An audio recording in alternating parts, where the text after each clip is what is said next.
네, 오늘 말씀 같이 보겠습니다. 에스겔 16장 15절에서 34절 말씀입니다.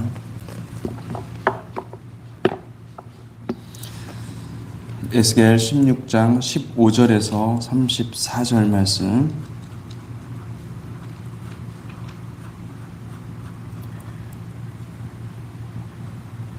함께 교독하겠습니다.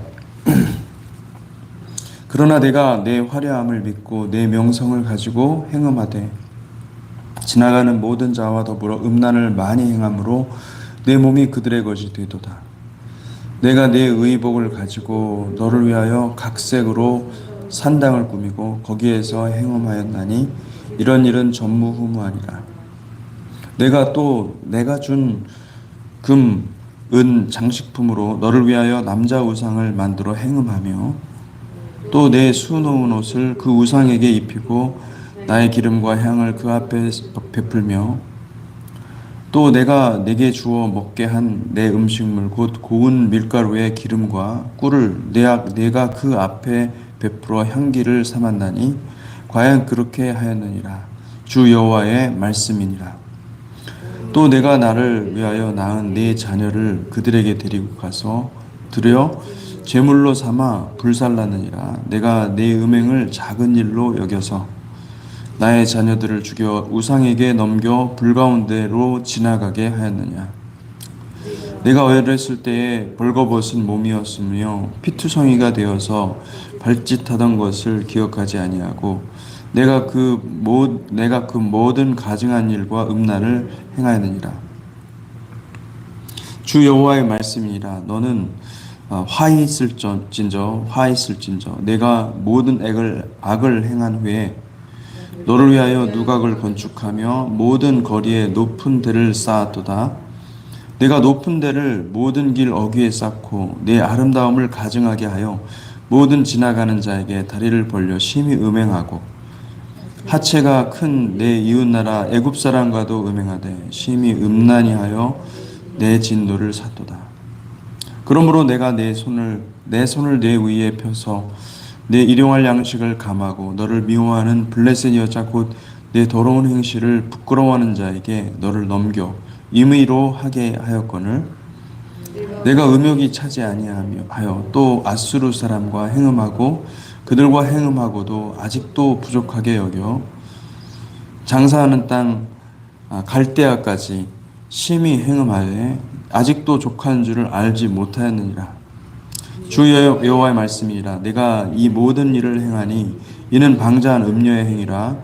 내 마음이 어찌 그리 약한지 내가 누각을 모든 길 어귀에 건축하며 높은 데를 모든 거리에 쌓고도 값을 싫어하니 창기 같지도 아니하도다. 그 남편 대신에 다른 남자들과 내통하여 간음하는 아내로다.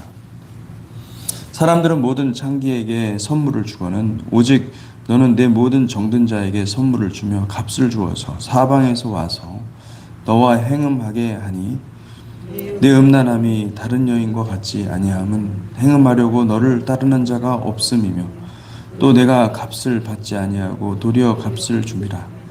그런즉 다른 여인과 같지 아니하니라. 아멘. 아멘. 오늘 말씀은 에스겔 16장 15절에서 34절까지 말씀입니다. 예루살렘이 행음을 하되 지나치게 행음을 하여서 하나님을 거역할 뿐만 아니라 하나님을 모욕하고 하나님을 능멸하는 그런 것을 아주 적나라하게 하나님의 관점에서 표현한 것입니다. 우리가 에스겔서 16장을 자세히 알려면 사실은 15장을 살펴봐야 됩니다. 15장의 말씀은 이스라엘을 포도나무로 비유하고 있습니다. 포도나무는 원래 포도나무가 만들어진 것은 하나님께서 포도나무를 우리에게 주신 것은 그 열매로 포도나무 열매로 우리에게 기쁨을 주고 우리에게 만족을 주게 하기 위함이시죠. 그래서 이 포도나무는 그 열매로 기뻐하는 것입니다. 근데 그 에스겔서의 그 비유를 보니까 이 포도나무를 다른 관점에서 묘사하는 것을 볼 수가 있습니다. 2절에서 8절 보니까 인자야 포도나무가 모든 나무보다 나은 것이 무엇이랴. 숲속의 여러 나무 가운데 있는 그 포도나무 가지가 나은 것이 무엇이랴. 그 나무를 가지고 무엇을 제조할 수 있겠느냐. 그것으로 무슨 그릇을 걸 못을 만들 수 있겠느냐. 불에 던질 땔감이 될 뿐이라. 불이 그 두 끝을 사르고 그 가운데로 태웠으면 제조에 무슨 소용이 있겠느냐. 그것이 온전할 때에 아무 제조에 합당하지 하였거든. 하물며 불에 살라지고 탄 후에 어찌 제조에 합당하겠느냐. 그러므로 주 여호와께서 이같이 말씀하셨느니라. 내가 숲풀 가운데 있는 포도나무를 불에 던질 땔감이 되게 한 것 같이 내가 예루살렘 주민도 그같이 할지라. 내가 그들을 대적한즉 그들이 그 불에서 나와도 불이 그들을 사르리니 내가 그들을 대적할 때 내가 여호와인 줄을 너희가 알리라. 내가 그 땅을 황폐하게 하리니 이는 그들이 범법함이라. 나 주 여호와의 말이니라 하시니라. 포도나무는 아무리 아름다운 그 과실나무라 할지라도 만일 그 농장 주인이 기대하는 그 기쁨의 열매를 주지 못한다고 한다면 아무 쓸데기 없는 그런 나무, 결국에는 뭐 포도나무 가지고 건축도 못하고 아무것도 할 수 없으니 땔감밖에 되지 않는다. 그런 얘기를 하는 것입니다. 주님은 이 예루살렘 주민들이 열매 맺지 못하는 포도나무와 같이 아무짝에도 쓸모없이 땔감으로 써야 하는 나무가 되었다. 그렇게 말씀하고 있는 것입니다. 이런 배경이 있기 때문에 우리가 예수님께서 이 이 잎이 무성한 무화과 나무를 보시고 저주한 그 말씀의 그 배경, 그 사건의 배경을 알 수가 있는 것입니다. 주님은 이스라엘을 구원하시고 이스라엘에 대해서 기대하시는 것입니다. 구원한 백성들은 마땅히 하나님께서 한없는 은혜를 베풀어 주시기 때문에 그 은혜는 너무나 큰 것이기 때문에 그 은혜를 받고 하나님의 백성들은 열매를 내기를 하나님의 사랑의 은혜를 내기를 간절히 바라고 계시는 것이죠. 여러분 그렇습니다. 우리도 마찬가지죠. 하나님께서 우리를 구원하시고서 우리에게 엄청난 은혜를 부어주시는 것입니다. 그래서 우리가 보통 그런 생각을 하죠. 하나님의 사랑은 무조건 사랑이다. 여러분 무조건적인 사랑 맞습니다. 무조건적인 사랑이죠. 엄청난 사랑인데 그거는 정확히 말하면 우리 편에서는 도무지 갚을 수 없는 그런 이게 우리가 도저히 갚을 수 없는 사랑이기 때문에 무조건적인 사랑이라고 그러는 것이지. 주님께서 우리에게 희생하신 우리를 위해서 희생하신 그 측량할 수 없는 사랑을 표현하는 말이 무조건적인 사랑이다라는 말이지. 여러분 우리가 주님께 그러므로 우리가 주님께 보답해야 될 사랑이 없다 이렇게 말할 수는 없는 것입니다. 그러니까 나는 내가 어떤 열매를 맺어도 주님은 만족하지 않는다 이런 얘기가 아니라 주님은 구원받은 백성들에 대해서 기대하시는 바가 있는 것이죠. 주님이 원하시는 것은 우리가 그 하나님의 무한한 사랑으로 치유를 받고 회복되어서 마땅히 올려드려야 될 정상적이고 그리고 또 마땅히 하나님 앞에 드려야 될 아름다운 삶의 열매를 올려드리라는 것이죠. 할렐루야. 이건 당연한 것입니다. 근데 이스라엘 백성들은 어떻게 한 것입니까? 이스라엘 백성들은 그 사랑을 하나님의 그 무조건적인 사랑을 무가치한 것으로 여기고 그리고 우리는 그거 필요 없다 이거예요. 필요 없고 이방 신들이 제공해주는 그 멋진 화려한 그 종교 행사 그 정말 뭔가 나타날 것 같고 뭔가 우리의 원하는 것들을 다 해줄 수 있을 것 같은 그거를 달라는 거죠. 그러면서 이방에 가서 그들의 신전을 보고 그 화려함들을 보고 그들을 그대로 가져와서 이스라엘 그 예루살렘 성전 한복판에서 그런 일들을 행하신 것에 대해서 하나님은 너무나 고통스러워 하시는 것이죠. 여러분, 하나님의 무조건적인 사랑을 보답을 안 해도 되는 사랑으로 오해하지 마시기를 축복합니다. 여러분, 우리는 당연히 사랑을 받았으면, 아버지의 사랑을 받았으면 보답을 하는 것이 마땅한 것이고 당연한 것임을 믿습니다. 하나님은 전혀 우리에게 어떤 열매들을 기대조차 하지 않는다. 이걸 은혜라고 생각하는 사람들이 많아요. 여러분, 그건 은혜가 아닙니다. 그거는 값싼 은혜입니다. 값비싼 은혜는 우리는 그 값비싼 은혜를 받았으므로 마땅히 우리의 것을 다 드려서 하나님께 나아가는 것입니다. 그 은혜를 증명해야 돼요. 내가 은혜를 받았다는 것을 나타내는 것이 그것이 중요한 것입니다. 사랑은 무관심이 아닙니다. 사랑은 관심이죠. 하나님은 우리를 사랑하시되 관심을 기울이십니다. 우리의 열매를 보기 원하시고 그 열매로 기뻐하고 칭찬하시는 분이 하나님이십니다. 여러분, 그 하나님의 마음을 생각하시기 바랍니다. 이 하나님이 그렇게 우리에게 요구하는 것을 이 너무 어떤 재는 하나님, 딜하는 하나님 이런 정도로 생각하지 마시고요. 그거는 당연한 것입니다. 인간관계에서도 당연한 것이고 당연한 것입니다. 우리를 향해서 기대하고 바라보고 계신다는 사실을 반드시 마음에 새기시기를 축복합니다. 그 에스겔서 16장으로 들어와서 그 비유가 이제 더 깊어지는 것이죠. 예루살렘의 그 가증한 일은 우상 숭배를 가리키는 것입니다. 이 우상 숭배가 어느 정도로 심각한 지경에까지 이르렀는지를 비유로 말씀하고 있는 것이죠. 2절에서 우리가 읽지는 않았지만은 한번 보겠습니다.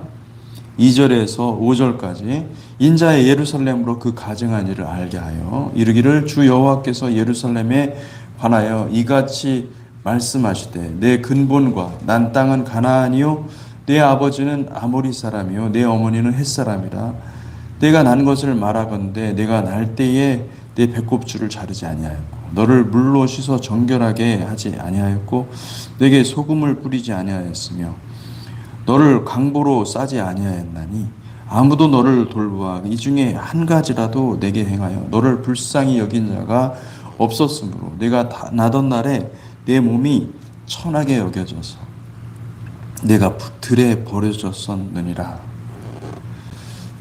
참 말도 안 되는 그런 일같이 보이지만은 하나님은 이 표현들 속에 자기 마음을 담아서 이 에스겔에게 얘기를 하는 것입니다.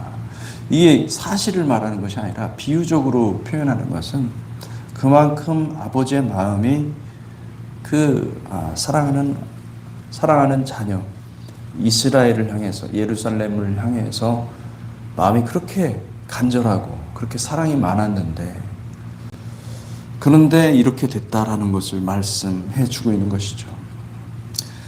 예루살렘은 본래 여호와만을 경배하고 여호와만 섬기도록 창조된 그런 백성들이죠.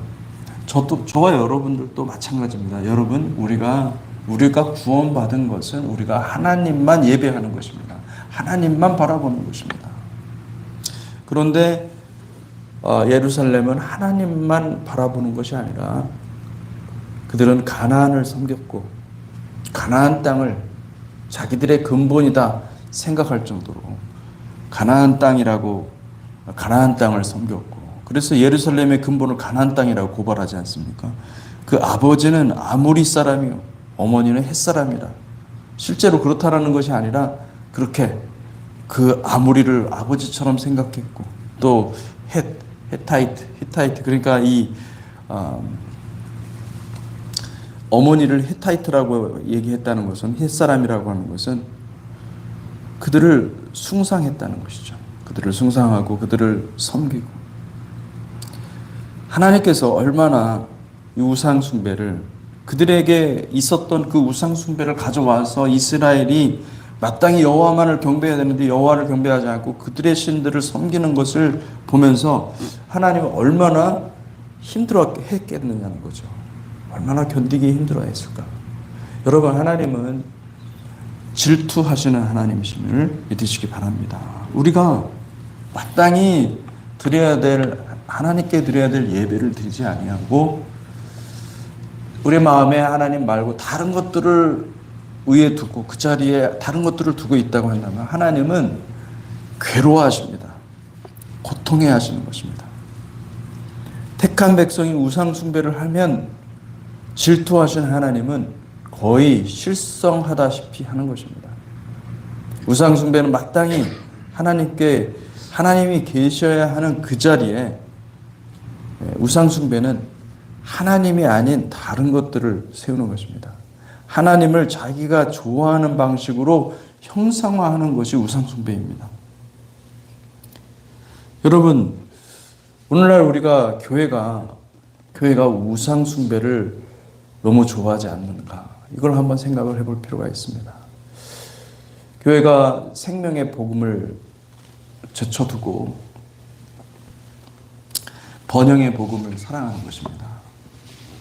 너무나 안타까운 거죠. 네. 여러분, 우리가 예수 믿고 잘 되는 것이 참 좋죠. 중요하죠. 그것도 우리가 간증할 수 있어요. 그런데 예수 믿고 잘 되는 것이 예수님의 목적이 아닙니다. 복음의 목적은 무엇이냐? 우리가 이 땅에서의 삶이 아니라 천국의 영원한 삶을 향해서 나아가는 것이죠. 그걸 향해 나아가시기를 축복합니다.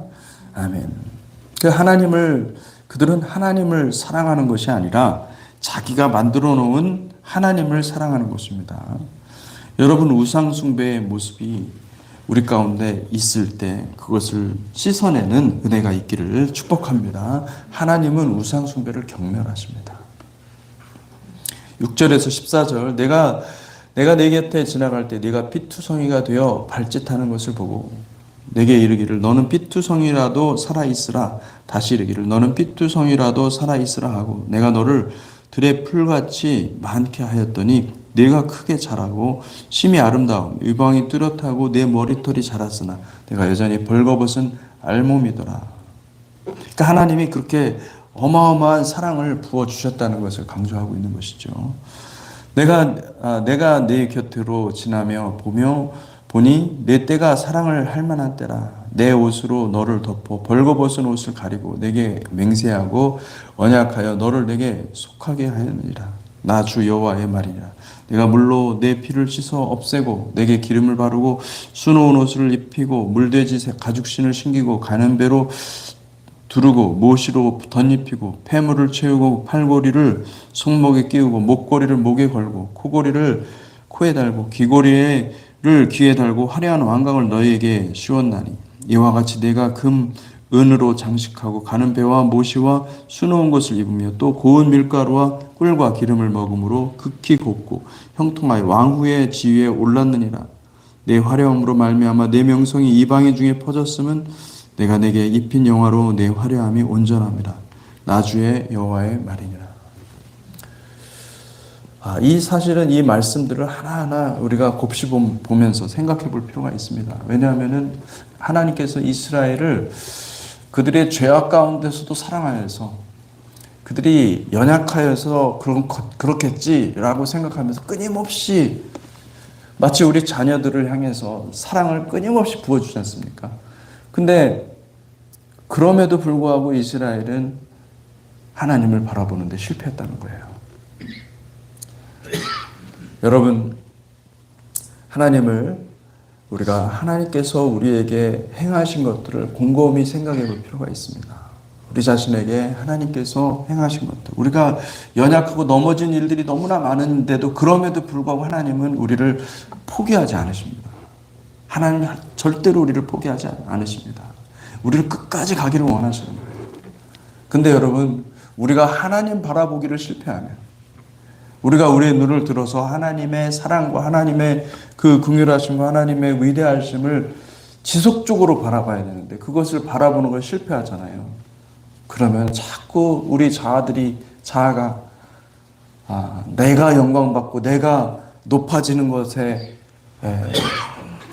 완전히 그것에 포커스가 돼 있는 이 내 자아가 또 살아나는 것이죠.